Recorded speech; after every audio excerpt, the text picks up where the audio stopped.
तुकाराम महाराज काय म्हणतात की आपण आपल्या अंतःकरणामध्ये कोणत्याही प्रकारचा जर संशय ठेवला तर तो आपला दोष आहे.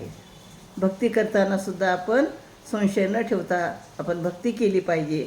मग काय म्हणतात बघूया ते.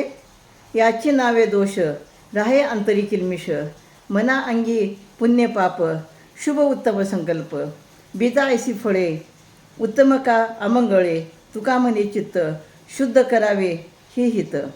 तर अंतःकरणामध्ये कोणत्याही प्रकारचा संशय ठेवणे हाच आपल्यातला मूळ दोष आहे. म्हणजे संशय ठेवून जर आपण एखादं काम केलं तर हा आपला दोष आहे.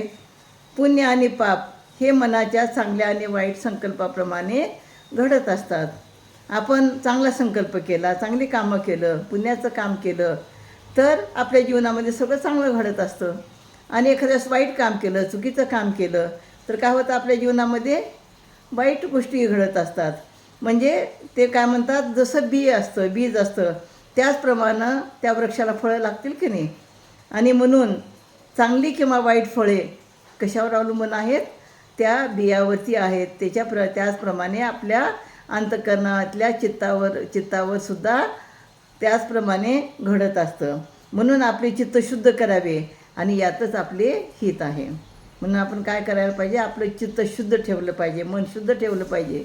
चित्त शुद्ध ठेवलं तर विचार चांगले राहतील आणि विचार चांगले राहिले तर आपण कामीसुद्धा चांगले करूया, असं या प्रकारे या अभंगामध्ये सांगतात.